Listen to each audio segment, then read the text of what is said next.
Hey YouTube, my name is Rob and I'm a data scientist that makes videos about machine learning and coding in Python. Today we're going to be talking all about working with video data in Python. We're going to be using the package OpenCV to read in video files and to explore them a little bit. By the end of this video, you should be able to open a video file in Python, understand how to iterate over all the different frames in that video, edit those images, and then save as a new file. Using machine learning on video data is a field of active research, and there's a lot of cool things you can do with it. But before you get to machine learning, you need to get comfortable working with video data, and that's what we're going to do in this video. The data set that we're going to be working with is footage of a car driving through a neighborhood, and we're going to use the labels provided to us to add annotations to the video. I'm going to do a lot of this work in a Kaggle notebook, which I'll link in the description, and you can click on that link and follow along with the code yourself if you'd like. If you enjoy this video, make sure you like and subscribe. All right, let's get to the code. Okay, so here we are in a Kaggle notebook. Before we jump into it too far, I want to show you here on the right side, we can look at what data we will be working with, and this is the driving video object tracking data set. In this, there are over 1,000 videos with cars driving, and also the labels of all the different objects in it, including cars and pedestrians. So it's a really cool data set that you can explore later, and we'll be using for the explanation here.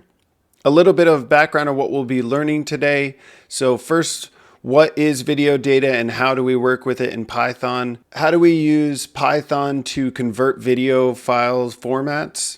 I'm going to show how we can pull the metadata from the video, including the frame rate and the size of the video.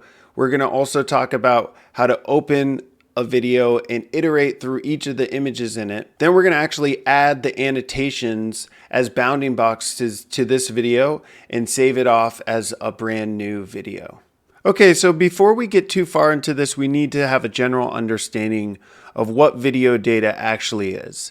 This might seem pretty obvious, but video data is actually just a series of images. So you could think about this like a flip book, and the images just appear in sequence so quickly that our eye perceives them to be objects in motion. Understanding this is really important because when we open up a video file in Python, we're actually going to be working with images. And if you're brand new to working with image data, I do have a video that's an introduction on how to work with images that you should check out. Because video data is just a sequence of images, there are a few things that we can know about that video. And one of those is the video resolution. Video resolution is basically just the size of those images.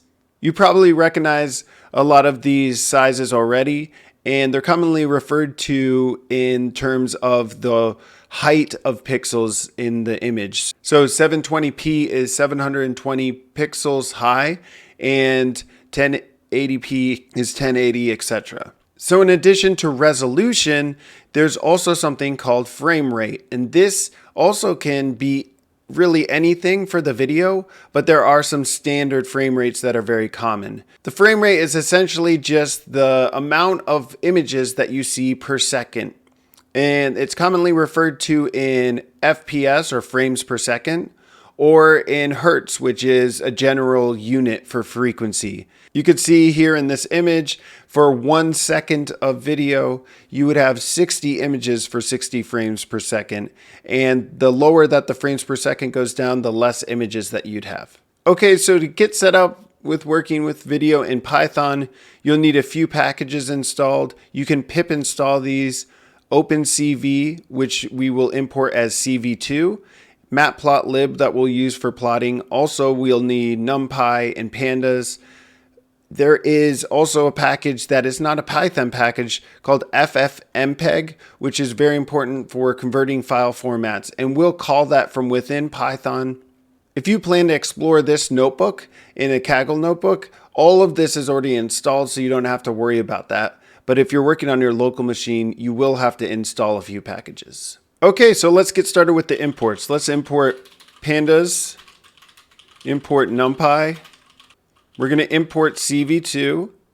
We're also going to import matplotlib pyplot as PLT, and we're going to import from glob, we'll import glob. Then to display the video in this notebook, we're going to import from IPython's display, or we're going to actually, import IPython display as IPD. And we're going to also import from tqdm.notebook. We're going to import tqdm. This will let us track when we're iterating over the images. We'll be able to track our progress in a progress bar. Also, we're going to want to import subprocess. And subprocess will let us run similar commands that we would in the command line when we're calling ffmpeg, and it'll make that easier. So as I showed here, we have these videos that are kind of nested in this directory that are MOV files. And because we can't display these directly in the notebook, I'm going to use ffmpeg to convert these from movie file. And I'm going to convert one of the examples to an MP4 file, which is a standard format of video used commonly.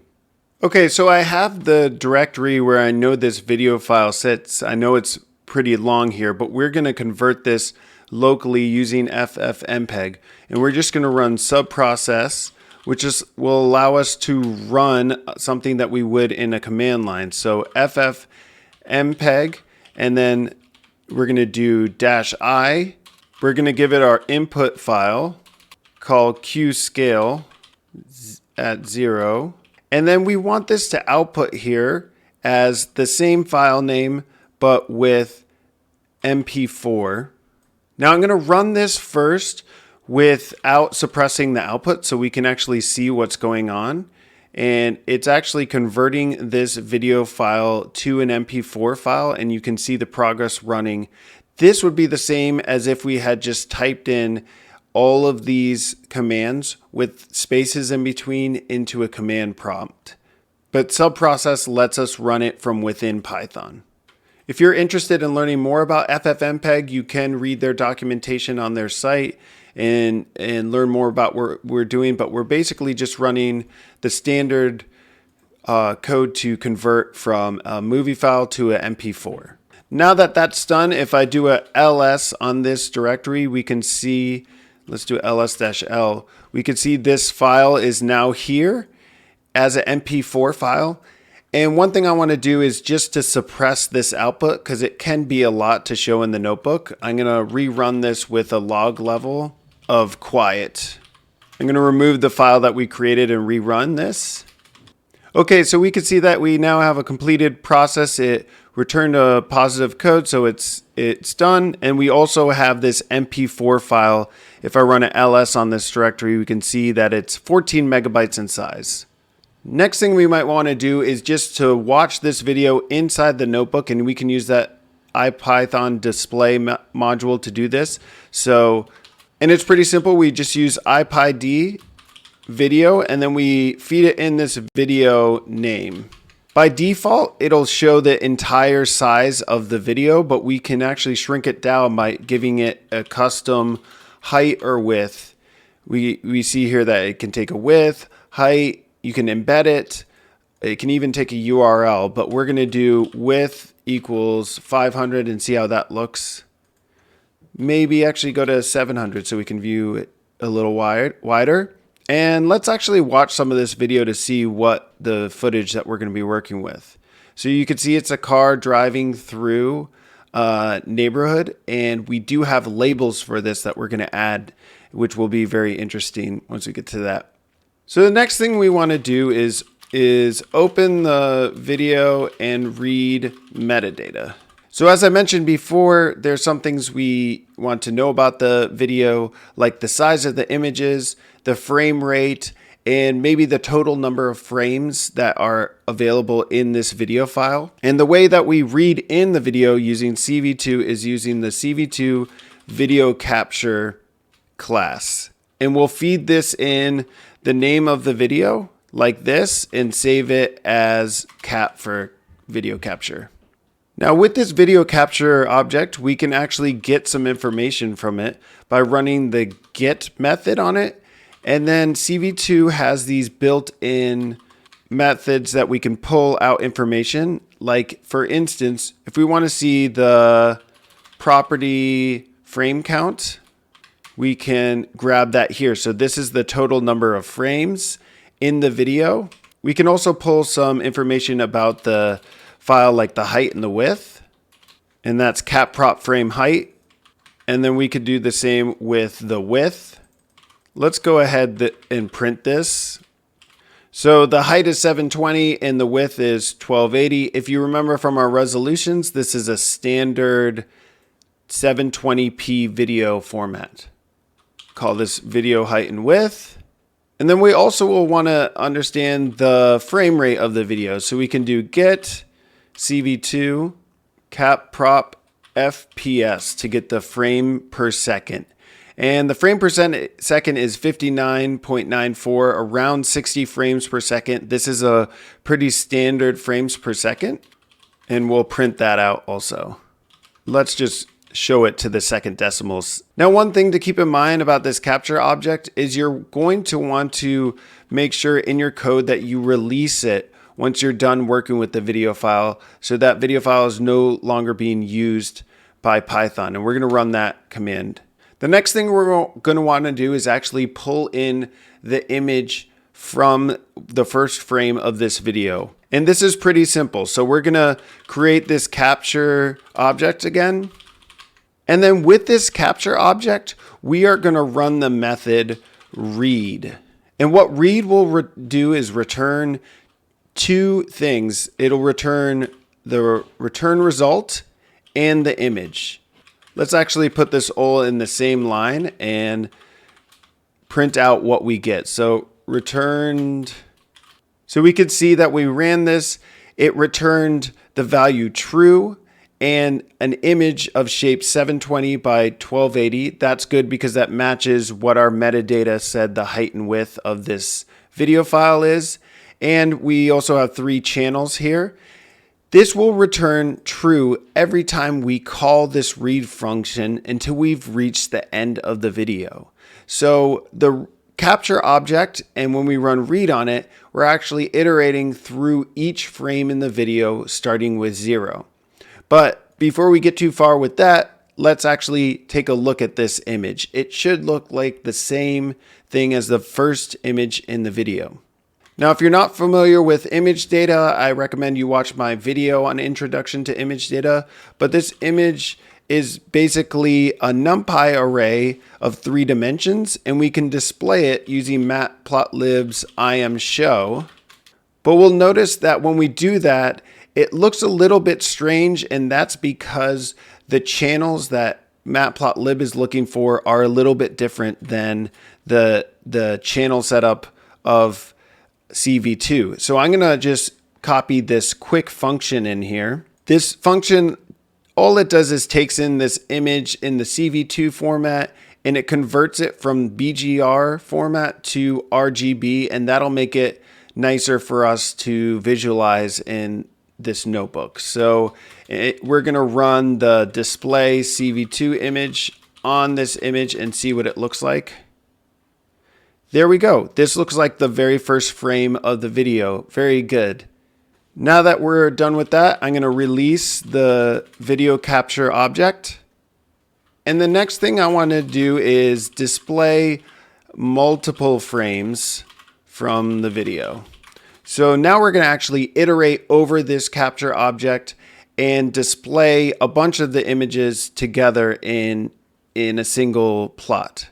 What I'm going to do here is create a matplotlib subplot of 5 by 5, and we're going to make the figure size of this 30 by 20. Just to show you what this looks like, this is going to be a grid of different images that we're going to place in here for each frame. And one thing we'll have to do is make sure we flatten this axis. That'll just make it into a list that we can then go into and place images for each frame.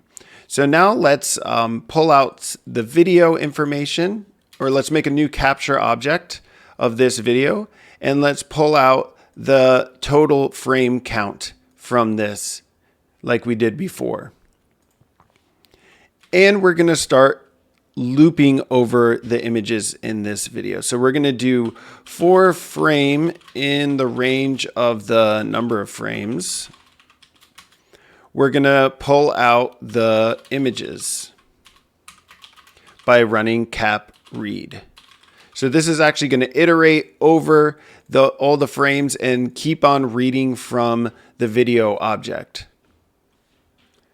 Now, if return equals false, we're going to break out of this. So once we're at the end of the video, it'll no longer be within this loop.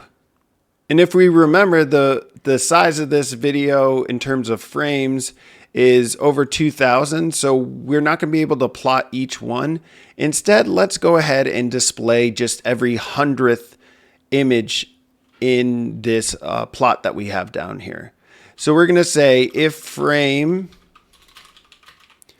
is every 100th, we are going to add to this plot. And we're actually going to need an image index that will track for which plot in here that we want to show. So we're going to take the axis at the image index, and we're going to IM show this image. And we're going to actually have to convert the color of the image to CV2 color, BGR to RGB. And then we're also going to do a few things like set the title to the frame number and turn this axis off. That'll just take care of removing these X and Y grid numbers. And then we'll increment the image index to make sure the next time we add to the next grid, we're going to do plot tight layout, and then we'll do a show on that plot. And we'll also make sure we release this video. And I need to remove that plot show up there. Okay, so there we go. Now we have plotted, after iterating over each of the video images, and we've displayed every 100th one. It looks like that it ended before this last box, but you get the picture of all the different things going on in this video for each frame. All right, now on to the really cool part. We're going to try to add some annotations to the video images. This data set, as I mentioned, has a bunch of object tracking annotated boxes for each of the pedestrians, the vehicles, and a few other things. So we're going to read in that annotation label data set using pandas. And I'm going to add low memory is false. If I run a head on this label file, you'll be able to see what the labels look like. So we can see what these labels look like. For each frame index of this video, we have the category.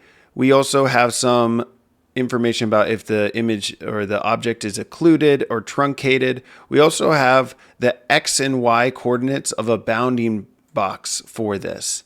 And we're gonna just filter down this labels data set to the video that we're looking at right now by running this query method and call this our video labels. Put this up here. And then one other thing I want to mention is that the video labels are not in the same frame rate as the video itself. While the video is at 60 frames, the labelers that went through this data set only labeled at 5 Hertz. And one thing I'm going to do then is to change this frame index column that we have and multiply it by the difference in frame rate so that we can align the frame rate with the actual video frame in the video that we are iterating over. Okay, now to the cool part. For this video that we just looked at, we have labels for this many different objects, mostly cars, but we also have motorcycle in there and a bus. And we're going to go ahead and plot these labels on an example image. And in order to do this, we're going to do a lot of the same stuff that we did before. We're going to actually pull one of the frames that has the most amount of labels in them. So we're going to pull frame 1035. And I'll paste this code in here, but essentially what we're doing is same thing as before, where we make our capture object and we're looping over the number of frames until we hit frame 1035. Then we'll release the video and we will then have an image from that frame. So if I do our display image of this frame, we can see it's somewhere in the middle of this video at the 1035 frame. And the cool thing with CV2 is it has a built-in function to easily add in a rectangle around the objects given a bounding box. So in order to do that, we need to actually take out the labels for this frame. So if you remember, we have a data frame called video labels, and we are currently at video frame number 1035. So we'll pull that out and we're going to call this our frame labels. And then we're going to iterate over each of these frame labels rows using iter rows. It's okay to use iter rows here because there's no way to parallelize the process of writing these rectangles. And what we're going to do is take CV2 and we're going to add a rectangle to this image. And what it takes in here is 0.1, 0.2. So these are the two corners of the rectangle, the color, and then we can also add a thickness and a line type. So we actually need to pull out where these point numbers are. And as we iterate over here, let's actually run a break here so you can see what the D value looks like here. It has all the information for this one row of labels. And we are going to create a 0.1 and a 0.2, which is just going to be the integer value of the box 2D x1 and the integer value of the box 2D y1. And similarly, we're going to do this for 0.2. And we are going to take this for each row and add in this rectangle to 0.1, 0.2. And then let's give it a color. This is going to take it in the order of blue, green, red, and 255 is a full value. So this will make a red box. And then we'll make the line thickness 3 just to make it look nice. And after this, we're going to display our CV2 image of this image and see what our labels look like. There we go. So we've taken this image of this portion of the video frame and we've used CV2 to draw the bounding boxes of all the labels that are provided in our data set. Now we want to scale this up and actually do it for every frame that we have labels for. But before I do that, let's just make it look a little bit nicer by making the colors of these boxes different based on the label of each of the labels. So if we look at D here, we could see that we have a category field that will tell us if it's a pedestrian or a car. And let's just give each one of those a different color. And we can do that by, I'm just going to create a mapping dictionary that I have from before. Again, to show you the unique values, we have car, truck, pedestrian, other vehicle, and we're going to take each of those and give them their own unique color that I've added here. Displaying colored by category. And we could just take everything that we've used before up here and run this again down here, but instead for our color being red all the time, we're going to make our color equal to the color map dictionary that we have on the category. And we'll put this color, replace it for the red, and see how this looks. There we go. So we have all the objects with slightly different colors. You can see blue looks like it's for pedestrians. We have green for a bike and red for vehicles. Now, another thing I'm going to quickly show you that OpenCV can do is adding text labels. And it's actually pretty busy here in this image with a lot going on. So Adding the text image label is a little bit hard to read, but the way that we do that is similar to adding the rectangle. CV2 has this put text method that we can run on our image. So let me put this down here as an example. We're going to rename this image example. And you also need to put in the text format. There are a few that CV2 gives us. We're going to use Hershey triplex and try seeing how this looks. We also can give the size of the font, the color of the font, which will just keep the same as the color of the bounding box. And if you look closely, you can see that each box now has a text label to it.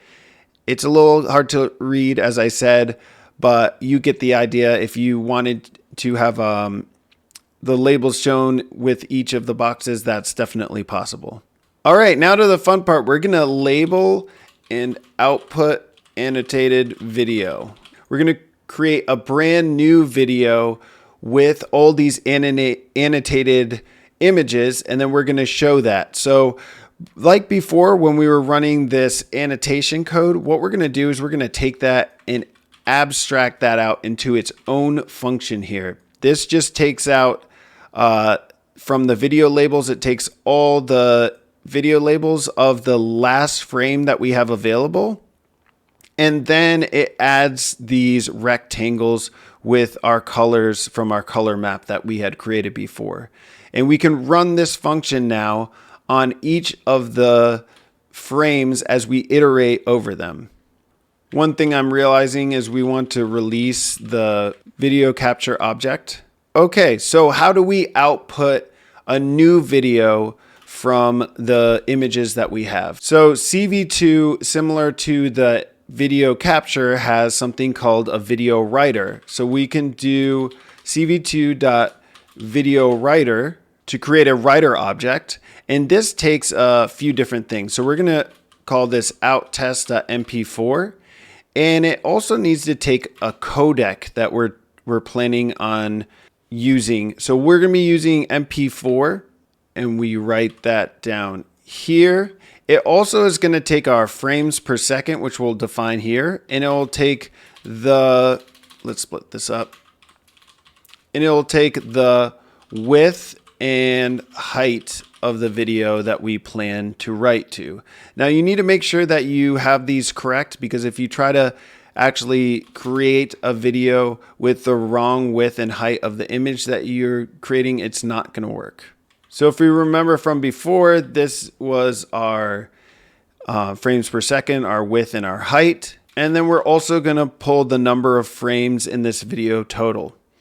And we're going to loop over this like we did before. First, we need to create our video capture object so we can iterate over the images in this existing video. And then we're going to do for frame. And actually, I'm going to use TQDM here so we can track the progress of this. For frame and the number of frames, we're going to do our return image cap.read. And then we're going to also say if return is false, we will break out of this loop. Otherwise, we're going to add the annotations like we did before. This takes the image, the frame number, and then our video labels. And then here's the key part. We're going to take our out object, which is our video writer. We need to actually call this out. And then we will just write the new image to it. Once it's done iterating over, we want to do a few things like release the out file, and we're going to take the capture device and release that as well. So I do need to add the total to this TQDM to make it show it correctly. That's right, we need to figure out the number of frames after we create the capture object. And there we go. Now it's running through, it's looping through each image, adding our annotations, and saving it to this out test file. Okay, now that that's done running, if I do a ls gflash color, this is just my way of displaying the files in this root directory. Now we have this outtest MP4 file that's 72 megabytes. Now before we can view this, we actually need to use FFmpeg again to convert this file into a compressed MP4. And I'm just going to paste in here. This is the subprocess command that we can do to convert from this outtest into a compressed version of the MP4, which we can then view. We can see this is running here. And like last time, I could rerun this afterwards with the output suppressed. There, it's complete. You can see the process is completed. I'm actually going to remove this outtest compressed, and I'm going to add this log level quiet command to our FFmpeg so we don't see all this output when I rerun this notebook again. There we go. We can see that it's completed running. And the final thing we want to do, we can also see the compressed version is here. It's compressed a little bit smaller. We can display the video by using IPython display outtest compressed MP4. And let's do the width equals 600 again. Now, if we're playing this video and we can see that the labels that we have in our label data set are now overlaid on the video, it might look a little bit like it's not smooth. And remember, that's because the labels are in 5 Hertz and the video is in 60 Hertz. But 5 times a second, the video is updating the labels and showing us all these objects. So this is cool. And that's the end. That's the last thing I wanted to show you with how to work with video data in Python. Thanks so much for watching this video on how to work with video data in Python using OpenCV. I hope that you learned a lot and this encourages you to explore some video data. It's a really awesome field and there's a lot that you can do with machine learning once you have the basic understanding of how to interact with video files. Again, if you enjoyed this video, please like and subscribe, and I'll see you in the next one.